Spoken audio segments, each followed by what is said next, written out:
Good evening, my name is Axel Timmermann and I'm the director of the IBS Center for Climate Physics in Busan. Originally I'm from Germany and I moved to South Korea in 2017. I'm a physicist, oceanographer and atmospheric scientist, so I'm interested in the climate system, how it changes under future climate conditions. So global warming is one of the big subjects in our center, but also we're looking back in the past trying to understand what were the drivers, for example, of ice ages. So our center, the IBS Center for Climate Physics at Busan National University, has about 40 staff members, scientists, students and admin team members. And our center is dedicated to understanding the climate system, how it changed and how it will change in future in case we continue to emit CO2 into the atmosphere. So I hope to raise a little bit an awareness, of course, of the issue of global warming and that we are not doomed, that it's still in our hands how much future warming we want to allow. So even though global warming is happening and it will continue, even if we cut down CO2 emissions, it's still our choice how much we will emit, because that will determine the climate of future generations. Climate is one thing, food security is another issue, so I will maybe talk tonight also about food insecurity as a result of global warming. And this is something, that I would like to raise awareness for. Furthermore, responsibility is one other subject. We can get out of this mess in some way, but it requires concerted effort, it requires action. And that's my pledge towards the end, that actually there are solutions. We are in one of the most technologically advanced countries, and Korea could become actually a leader in exporting green technology to the world if there was more investment into this technology. Okay, now we have resolved all the technical issues, I hope. Again, good evening. It's a great pleasure to see so many of you interested in the subject of global warming. I'm particularly pleased to see many members of the young generation tonight, because global warming is something that does not only affect one generation, but it also has a lot of implications for many generations to come. Again, it's a great pleasure seeing you all here. The title of my talk tonight is "The Truth About Global Warming: Heating Up Our Planet and What We Can Do About It." So first I would like to ask a question.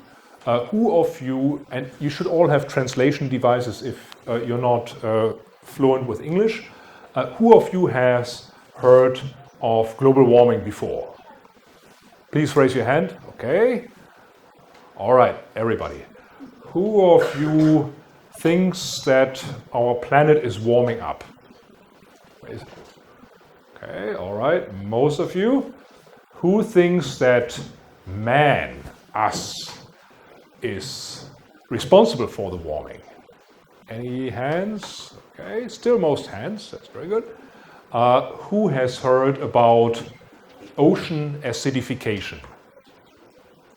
Okay, fewer hands up. Okay, that's good, because I will talk a little bit tonight about the second CO2 problem. So we have one CO2 problem. CO2 gets in the atmosphere, warms up our planet, but also CO2 gets absorbed by the oceans, water. If I breathe into this water, CO2 will enter the water and will create a chemical reaction, and we'll talk about the effect of this chemical reaction on sea life in the ocean. All right, so first of all, I would like to introduce you to the members of our center. So this is our team from the IBS Center for Climate Physics. We are about 40 people. We have scientists, we have graduate students, and we have administrative team members. So our center is interested in climate change, but we are not only looking into the future, but we are also looking into the past. How has the climate changed in the past? And many of you have heard about ice ages. There is a famous movie or series of movies. Who has seen Ice Ages? Or Ice Age? All right, famous also in Korea, very good. So this is a story, of course, about massive climate changes that happened in the past. and we would also like to understand what are the drivers for these climate changes in the past, because that can help us also to understand what will happen in future. Okay, so global warming is something that we deal with, past climate change, but also we will talk tonight about sea level rise. As the oceans are warming up, they're also expanding, and parts of the ice caps in Antarctica and Greenland can start to melt, which also leads to sea level rise, and that can lead to coastal inundation, coastal flooding. Our center also deals with Changma, so the East Asian monsoon, and the overall predictability of the Earth system. What does it mean? Can we predict the climate? Well, we know that predicting the weather is very difficult, right? Our weather forecasts are not very accurate beyond a week. We cannot trust them. Maybe weather forecast for tomorrow is fine, maybe a couple of days, but then they get more and more uncertain. How can we predict the climate even 100 years ahead? And I will talk about this a bit later. So first of all, again, our center in Busan National University, our main goal is just to make breakthrough discoveries in earth science with a focus on climate change. We work on theoretical climate research, so scribbling down some complicated equations. Then we also work on computational climate research, and I will introduce you tonight to Korea's third fastest computer, which is just about 100 meters away from here. And we are very proud that we were able actually to acquire this computer together with the IBS headquarters for climate research and other types of research. We also do field research, and you see here two team members from our center in a cave. So we actually go to the caves and we measure stuff in the caves in Korea. We also have a team member who likes to go on oceanographic research cruises. So there she installs this machine which measures specific characters of water, and we try to understand how climate change also influences the ocean and the ocean circulation. Okay, let's ask a very simple question first. I mentioned already the issue predicting weather is not, well, we can do it for a couple of days, but then it gets very uncertain. However, the climate seems to be something very different. So let's think about the difference between weather and climate. Weather is everything that they talk about on TV, right? They don't make climate forecasts, they make weather forecasts. So climate is something that is actually a result of many, many days and sometimes many, many years of weather data. So weather, thunderstorms, for example, snowstorms, tropical cyclones, all of these phenomena that are very fast in the atmosphere that take about hours to days. That's what we call weather. However, climate is something, we call it average weather conditions in a certain region, but we take into account the fact that we have to average over many years. For example, if we look at ice ages. Ice ages, we're not talking about weather, we are talking about something that lasted for thousands and hundred thousands of years. So this is a clear feature of climate. Then also global warming itself. We are not talking about the weather in 100 years from now, we are talking about climate in 100 years from now. So the long-term changes. Okay, so how does global warming actually work? First of all, let's just start with the sun. Of course, the sun is bright. It's emitting light, and the light hits the Earth's surface. And of course, it will warm up. As it warms up, it emits infrared radiation, and that infrared radiation goes back to space. And so the infrared radiation has a cooling effect. Eventually, there will be a balance between the incoming light, the radiation, and the outgoing long-wave radiation. Now, it happens that our atmosphere is very special. It is very special because it contains so-called greenhouse gases. So CO2 and actually also water vapor are greenhouse gases. What do? Let's just say light, again, hits the Earth's surface. The Earth's surface warms. The infrared radiation wants to go out to space, but these molecules, CO2 and water vapor, they prevent this. They reduce the amount of long-wave radiation that can go out to space, which means the long wave, the heat radiation, if you like, is trapped in the atmosphere. That leads to extra warming. And this effect has been around for millions and millions of years on our planet. It's a so-called normal or natural greenhouse effect. However, if we as human beings increase the concentration of CO2 in the atmosphere, we are increasing the number of molecules that have this property to trap the heat in our planet. That's why it's called greenhouse effect, like a greenhouse which traps also the heat from escaping. So we are creating a blanket around our planet, which makes actually our, not a real blanket, but a chemical blanket, which makes our planet warmer. Okay, let's ask a couple of simple questions here. So we know CO2 is increasing, but is it due to human activities?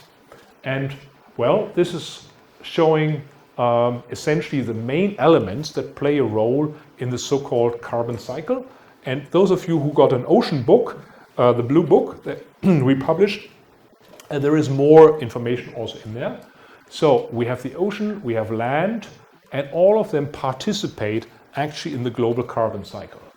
Now, then in addition, we have humans, we have factories that pump, factories, cars, and many other things that through industrialization pump CO2 in the atmosphere, and they create again this blanket that traps the heat inside the atmosphere and makes it warmer.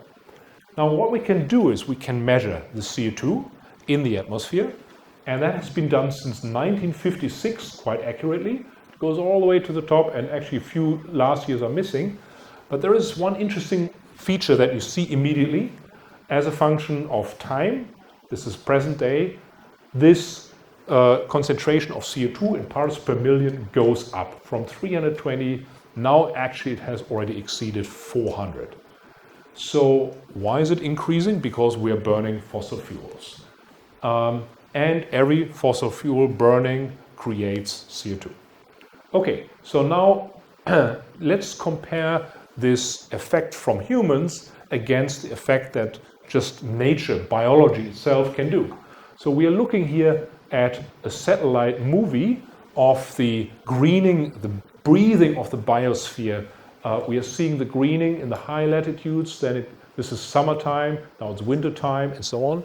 So this is the largest natural variation in CO2 that the entire biosphere, without humans, can actually do. And this large breathing only is responsible for these little changes in the atmospheric CO2. So you get an idea of how large the human-induced changes are relative to the natural variability. Okay, now I guess who has come here tonight with a car? By car, okay. Anybody else? Okay, or by train is also fine. Okay, so probably you brought a few CO2 molecules into the atmosphere. So we can ask the question, how long are these CO2 molecules actually going to stay up there? So it turns out for a very long time, and we can do calculations, and it turns out that after 200 years, 60% of the CO2 molecules that you used, that you burnt, or the fossil fuel, the CO2 molecule that's up there, 60% will still be up there in 200 years. Well, 40% will still be up there in 2,000 years. And from tonight's activity, what you do, or all the fossil fuel we burn tonight, 20% will still be up there in 10,000 years. So what we do has a very, very long legacy. So we have responsibility not only for the next generation. What we do with global warming is not only going to affect our children, grandchildren, but it's going to affect hundreds and maybe even thousands of generations. So that's something to keep in mind. If we want to act responsibly, of course, we have our children, grandchildren in mind, but keep in mind, we should have the future of mankind or humankind in mind. Okay, What about warming itself? Do we have evidence that the planet warmed up? Sure, we do. So we collected, or colleagues since the beginning of the 19th century, 20th century, collected data, temperature data. Now it's done by satellites and in automatic stations. But we see, just looking at the color, which is an indicator for temperature. Okay, in the beginning of the 19th century, around 1900, when we still started with this industrial revolution, it was all kind of blue. And then since about 1950, it became less blue and more red. So we are clearly seeing in terms of global temperatures, the effect of warming in our data. Okay, that's quite clear. It has happened. There is no doubt about it. What about Korea? So previously, this was the temperature measured everywhere around the world and summed up and averaged. Now, Korea itself, you see actually also the data start around 1900. You see, well, there are a few warm years in 1960, but it's also getting redder and redder. So there's clear evidence that the effect of warming of our planet warms also our climate in Korea. There are two reasons for that. One is global warming. The other one is urbanization. So the fact that more and more people move to big cities makes actually big cities warmer. So that's another effect. But both of them actually matter. Okay, so there is a group of scientists called the Intergovernmental Panel on Climate Change. I was part of their activities in 2013. So we have written down very simple statements. Actually, it's a big book. But one of the statements is that the warming of the climate system is essentially clear. And since the 1950s, we looked at that before, many of the observed changes in our climate system are totally unusual, and we have not seen anything like this for decades, up to thousands of years. So we are really doing something that has not occurred naturally before. Okay, talking about natural changes. Well, it's interesting, we hear very often this argument, well, the sun is a star, of course, and the sun changes its output. In fact, every 11 years, the sun is very strong, and in between it's weaker. You don't feel it because the changes are quite small, but you can see it actually through a telescope. The number of sunspots is an indicator of how strong the sun actually is. So this 11-year sunspot cycle changes the energy that the Earth receives a little bit, tiny little bit, and it changes our climate system, tiny little bit, but not very much. So that's something to keep in mind. It's happening, but the changes that we are seeing in our climate system are in the order of 5 to 10% of the natural changes that we have. Okay, there is another factor. Let's imagine you have a big volcano. Let's just put the volcano somewhere in Indonesia because there are lots of volcanoes. And now we ran a computer model.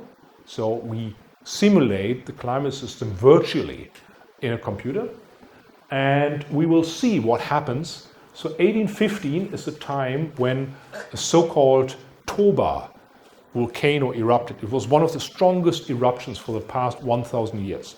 Let's see what happens to our climate system. This is when it erupts, and we are seeing this entire thing turns blue, and then after about, well, still blue except for this area, and now after about 2 or 3 years, we're turning back to normal. So what do we learn from that? Volcanoes cool our climate system. Why? Because they emit sulfide aerosols into the atmosphere, creates beautiful sunsets, very romantic, colorful sunsets.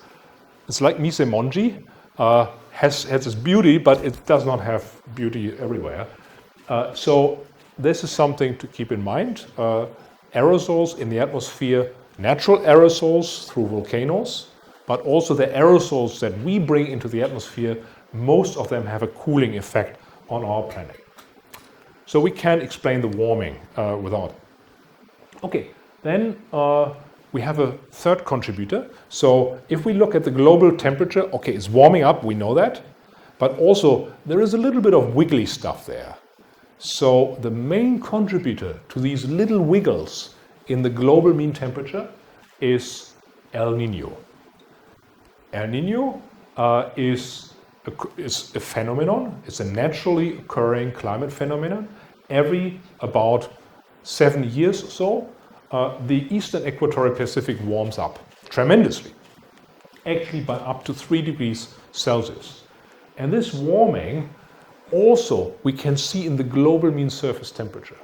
And then after this warming occurred, this area cools down again and we are back to normal. This is a natural climate swing, if you like. It's not very regular, but it goes like this. And this is also one of the contributors to global climate. But it's natural, it's not man-made. However, through global warming, man-made global warming, we can also influence this naturally occurring phenomenon. And that's something that one of our colleagues in the center is studying. Okay, now if we take out the sun, little wiggles, El Nino, the volcanoes, what we are left with is this situation. So we are looking at the temperature evolution on our planet over the last 120 years. So we are seeing immediately, well, it's getting redder, redder and redder. So this is the year 2018. And the difference between 2018 minus the climate about 100 years earlier. So what we see is, okay, the polar regions really warm up. The North Pole, all the ice bears will experience a massive warming up there. Sea ice also retreats, but also we see certain areas on land seem to warm faster than the oceans, and we come back to that in a minute. Okay, first of all, again, this is the pattern. If we talk about global warming, very often you think, well, it means everywhere is warming up. No, not necessarily. And it turns out that actually a few areas are actually cooling down. Global warming means that on average, this map is red. Right? If we had as many blue points as red points, there would be no global warming. But we only have a few blue points cooling. Most of it is red. That is what global warming means. So if somebody says, well, we have a location in Brazil where it's cooling, so this is clear evidence global warming does not exist, this is nonsense. From a single location, you cannot infer anything about what the global mean temperature does.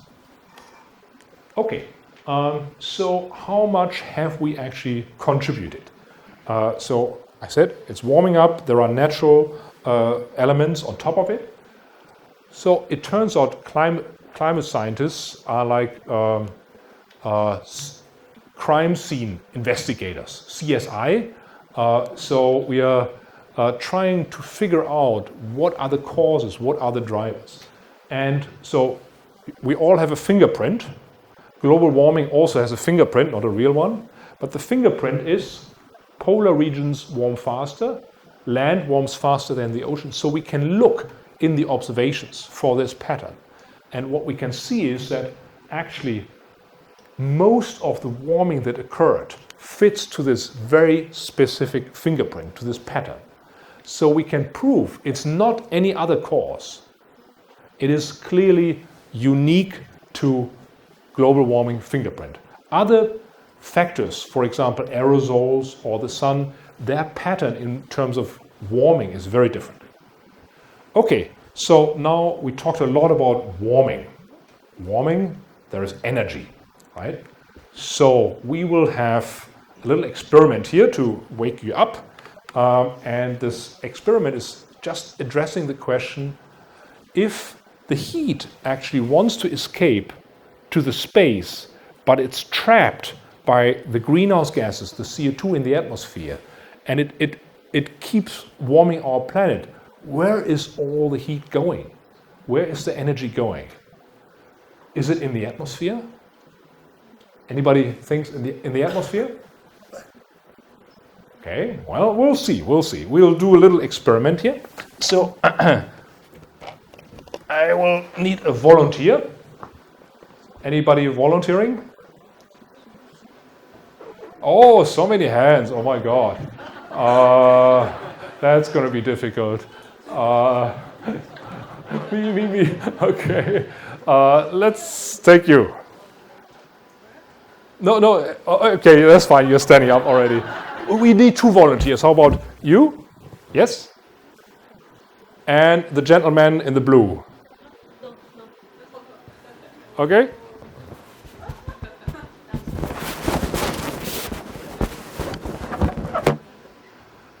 Okay. What's your name? My name is Kim. Okay, great. Welcome. My name is Kim Junso. Okay, Kim Yonso. Great pleasure meeting you both. So first experiment is, this is just an air balloon. You know that from your birthday parties maybe? Okay, it's filled with air. Nothing special about it, right? Okay. Somebody can hold it? Who wants to hold it? Far, far away from your body. You want? Okay. All right, so this is global warming. This is just the atmosphere. What is going to happen? Okay, well, we'll see. Hold it far away from you. Okay. Close your eyes. Oh. Okay, so clearly the atmosphere cannot store heat, right? It does not do very well. Okay, thank you very much. And a little applause. Okay, now we have a second experiment. Aha. So what's the second experiment? All right, we will do something else. I hope it works. Also, so this is filled with water, right? So I didn't, you have to hold it very tight. It's kind of heavy, I know, and hold it far away from you. Maybe you can help him also. Can you help him? All right, let's move it here a little bit. Okay, cool. And I will just try to heat it up. No. No boom.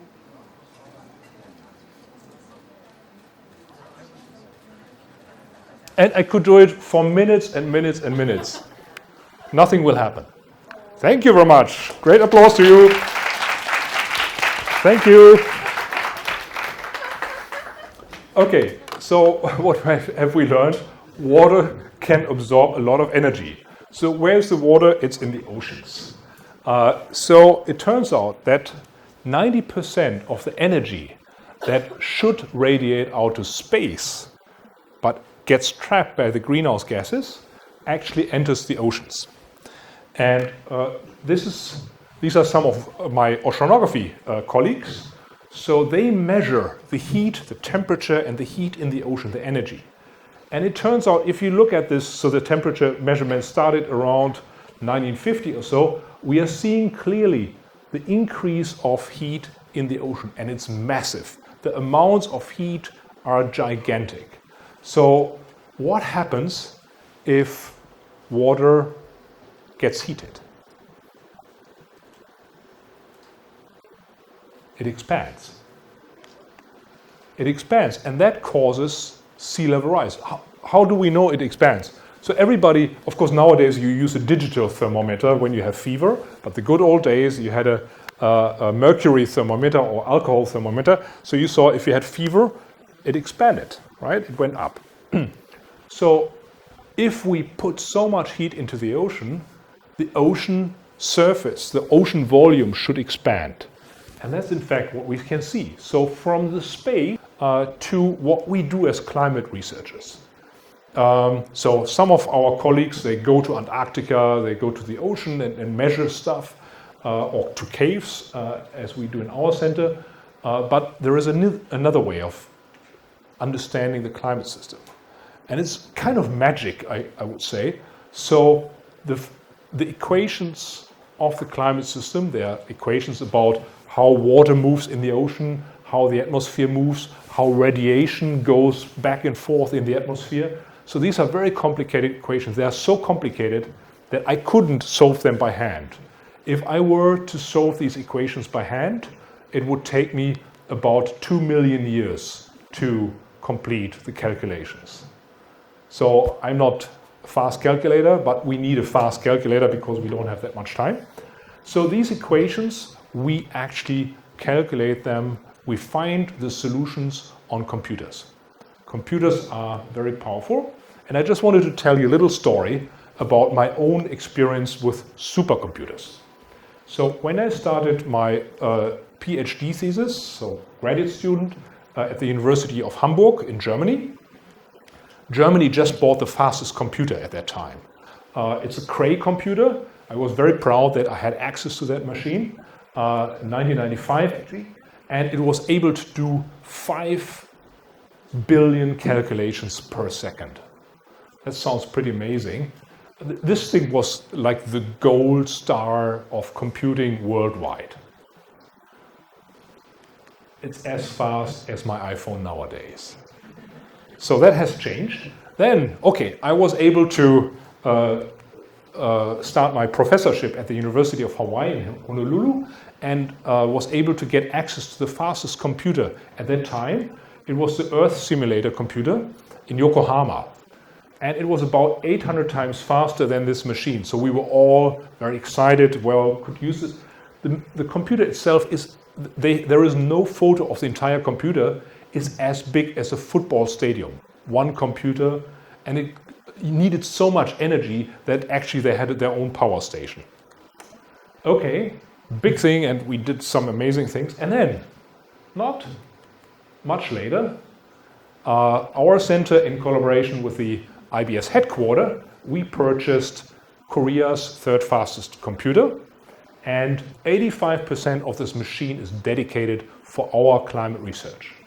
And this machine can do 1.5 quintillion calculations per second. So now finally, I don't have to do it all by my hand anymore. We can just have the computer find what's happening. Okay, so I wanted to show you some little movies, animations of the data that come out of the computer. Of course, the data are just 0 and 1s. So we have to make sense out of the 0 and 1s. And before we talk about it, just wanted to give you a little clip of how the computer actually was installed in the IBS headquarters. It came from the company Cray in the United States, and it flew into Incheon. So it arrived here in Incheon and on a truck. So this is our little mascot here, a little penguin. On a truck, it went all the way to, well, there we go. Still not Daejeon. Okay, well, that was Daejeon. And so the trucks arrive actually right outside here where you just came in. And these are special trucks. They have to drive very slowly because the machine is very expensive. And so the whole machine weighs about, has the same weight as about 10 elephants. So this is one of the managers. So there's a fast forward, bringing everything into the main room, and now they start to install the machine in our supercomputing room. There is a lot of cabling involved, lots of people running around.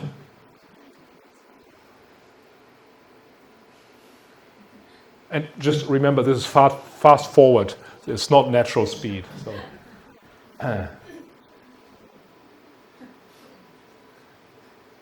And so you get an idea. Actually, it's a pretty amazing machine. And also, not only is it Korea's third fastest computer, but we also it creates so much data that we need a very special data storage system. So the disk system is just amazing. Okay, so what can this computer do? So I'm going to show you a few movies that almost look like reality, almost look like satellite images. But actually, the computer does not know anything about satellite images. It has never seen a satellite image. It does not use any observations. All it does is it knows the equations, the physics equations, and it calculates the solution. So what we are seeing here is clouds. You have the tropical clouds, extratropical Korea is somewhere here. And it looks like a satellite movie, satellite image, but it's all coming from our computer, just by solving some complicated equations. again, this is a view. The North Pole is right here. We are looking at the ice in the North Pole for 1 year. So what we see is actually, well, it's wiggling around. We have these cracks in the ice and so on. It has such an amazing resolution. Now it disappears because it's summer and it goes back to normal. So we create a virtual climate system in the computer. That's the idea. That's why we need this big computer. We can do anything. We can look at trees in Korea. We can look at Nakdong River. Maybe nobody knows where Nakdong River is, but it's in Busan, the biggest river, Gimhae Airport. So Nakdong River, we can look at how much water comes out in Nakdong River in 100 years from now. So this is creating a virtual world. So in this virtual world, we can change, for example, the concentration of CO2. We can figure out what will happen if CO2 continues to increase in the atmosphere. This is ocean currents. So you see lots of wiggly stuff in the ocean. The ocean is very complicated. It looks like your coffee.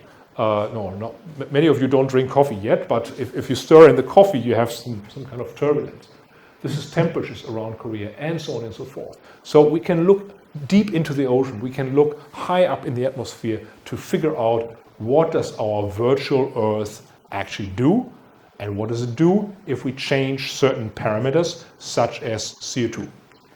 Okay, now let's do it. Let's see if we continue to emit CO2 in the atmosphere for the next 80 years, we will receive CO2 concentrations that are double from those that we have currently. Our planet will be very warm. Actually, we have a overall warming of about globally 4 to 5 degrees. But we are seeing again, the high latitudes will warm up to 14 degrees. That's massive. Land will warm much faster than the ocean. Again, we have the same fingerprint. Why does the ocean not warm up very much? Keep this in mind.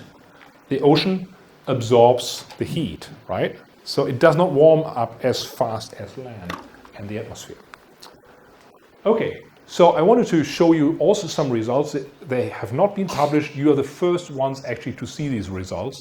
It's a question, according to our computer, our virtual climate in the computer, what will happen in Daejeon in 80 years from now? Roughly 80 years from now, okay? So this is a figure that shows how many days do we have per year for a given temperature, the maximum daily temperature. So the blue one is the climate that we have currently. Okay, so we have about 55 days of temperatures in the range of 27 degrees Celsius. Okay, that's like nice summer temperature. But we also have about 11 days of temperatures higher than 35 degrees Celsius. Okay, we know that last year and the year before, lots of heat waves, Daejeon and in Korea. Now, if we increase the atmospheric CO2 over the next 80 years, what was 11 days of temperatures 35 degrees and up becomes 40, 50 days. So what is the worst heat wave right now will become the normal summer temperature. So can you imagine? So you have one horrible day, remember the worst day last year? That will be the average summer day in 80 years from now. Okay, so this is from Arirang, so TV forecaster talking about a heat wave warning in Daejeon, 35 degrees Celsius. 80 years from now, it will be different. Maybe the person will be different as well, but okay. It's going to be not heat wave advisory, it will be heat wave warning everywhere. And the temperatures will go up to 46 degrees in Seoul. That's some of the worst temperatures that you ever experience in Australia. So that's something to keep in mind. These are maximum temperatures. Interestingly, so it's getting hotter, but it's also getting rainier. So this is also from our Aleph. Oh, by the way, I forgot to mention, our supercomputer is called Aleph. Okay, this is from our supercomputer simulation, which actually was in the computer for an entire year. So we started our computer calculation in January, and now our runs are finally finished, the first runs. Okay, so we're seeing it's getting bluer, which means there is more rainfall in future. Okay, now let's move to the second CO2 problem. I mentioned it already, ocean acidification. How does it work? Well, in the ocean we have calcium ions, totally boring, nothing special about it. We have carbonate ions, boring, nothing special about it. We add them together, oh wow, we can have seafood, we can have corals, we can have all sorts of little things called calcium carbonate. So they build their shells out of calcium carbonate. Now, as we enter CO2, bring CO2 into the atmosphere, part of it will be dissolved in water, CO2 plus water, and then in this reaction steals this boring carbonate ion, and it creates something also totally boring, the bicarbonate ion. The problem is that this reaction cannot take place anymore, and it's gone. So this simple chemical reaction, by introducing CO2 that's first in the atmosphere into the ocean, actually reduces the capacity of organisms in the ocean to build their calcium carbonate shells. And I just wanted to show you, I'm running out of time, I just wanted to show you two little clips. This is a sea snail under normal conditions, so happy. This is if we expose it to conditions that are representative of what's going to happen in about 80 years from now. Well, you see it has holes and so on. The shell is much thinner, it's not happy at all.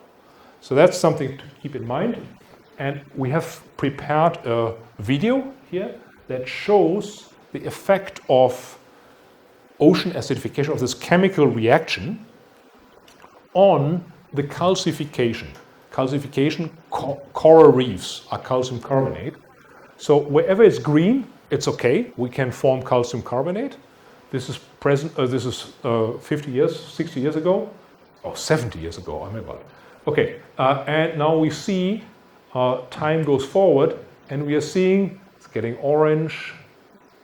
This is right now. Not many areas left, and then about 2100, the entire ocean will be in an area. It will be exposed to chemical conditions. It has nothing to do with the warming. It has only something to do with CO2 creating a chemical reaction in the ocean. That actually means we have very few areas where calcification of a particular type of calcium carbonate, so-called aragonite, is not possible. Okay, let me just give you an outlook here.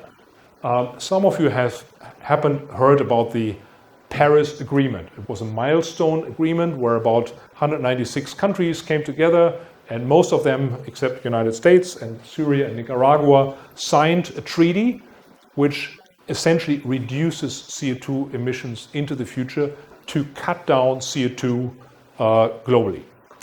And this is when 2015, that was when the Paris Agreement took place. And there was already warming here, we know that, and also the ocean acidity already increased, so drop in pH means more acidic. However, now the question is, are we doomed? Global warming is going to happen in future. Can we change the course of future?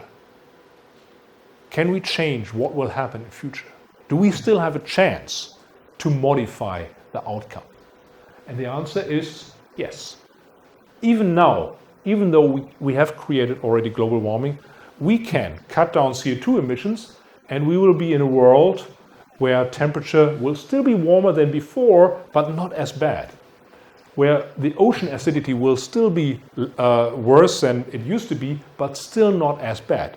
Or as we continue to increase CO2 in the atmosphere, our planet will be one where life in the ocean will be very different, where our planet will warm up dramatically.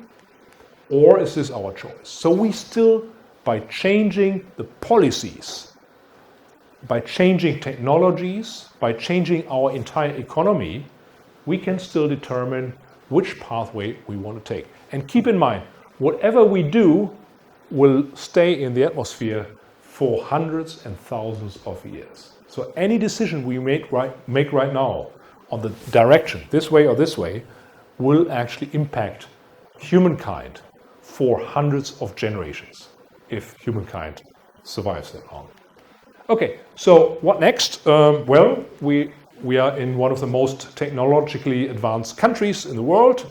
The fastest internet in Korea, you can find in Korea. If I go back to Germany, I'm always like, is there any Wi-Fi? Is there any?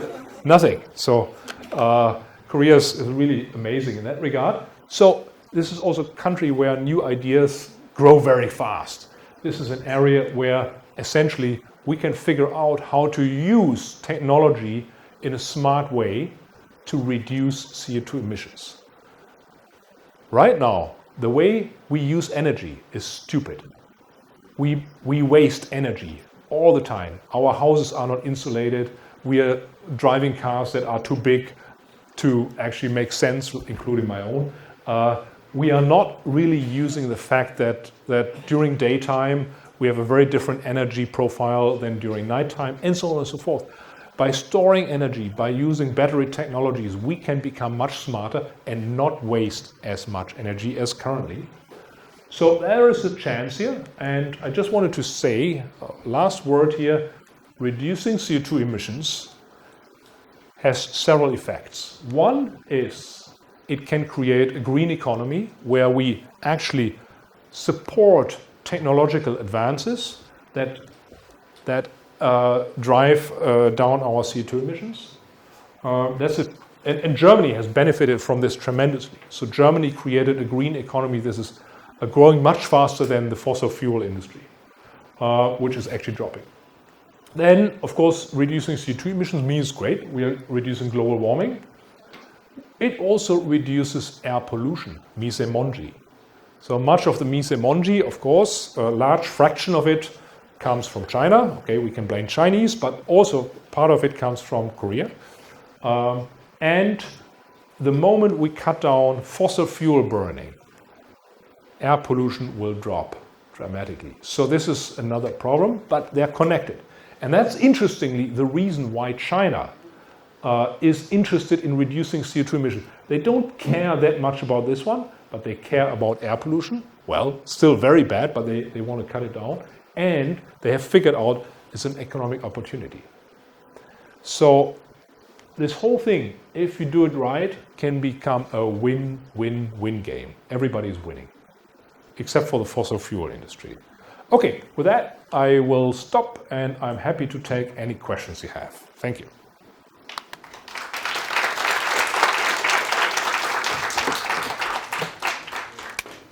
이제 언론 같은 매체를 보면 이제 어떤 사람들은 그 지구 온난화는 다 뻥이다, 뭐 과학자들이 만들어낸 거고 실제로는 지구 활성화가 이루어지고 있다고 말하는데 그런 분들에게 해줄 말 같은 게 있으신가요? 물어보고 싶습니다. Okay, so of course I'm very well aware of this issue. I lived in the United States for 14 years, so there is of course a very strong lobby of people who are not interested in global warming because they still make a lot of money with fossil fuels, oil and gas and so on. So, and I have been to many talk shows in the United States where the talk show host invited a climate scientist and a person who claimed to be an expert, just to get a good discussion going, because it's boring in the media not to have a controversy. Most of the times, 99% of the times, the person who they invited as a climate change denier, so-called expert, had no clue. They did not know the science, they did not know anything. And so the answer to your question is, if somebody says global warming is fake, this is incorrect, this is nonsense, this is perhaps somebody who is either not very well informed, or who is informed by the wrong people, or who is actually having private interests not to admit that there is global warming. So the short story is global warming is all there, scientific data. I mean, I could make more money being a climate change denier. I could get a lot of money from the oil industry. But I'm a scientist. So I'm not interested in that. So the key point here is the things that I said today, the truth about global warming, that's really the truth. There are uncertainties. I mentioned what's going to happen in Daejeon. I didn't talk much about the details, but there is still uncertainty there.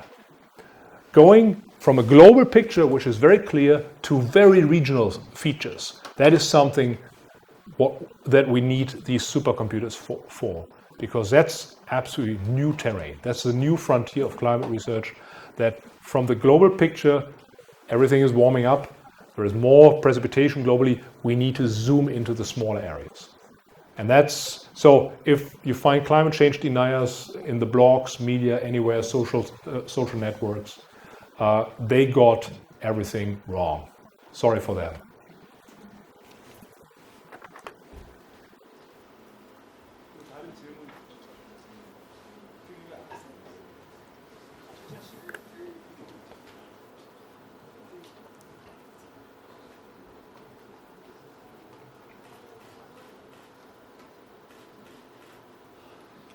그러면 지구온난화가 지금처럼 심해지면 인류도 멸종할 수 있냐요?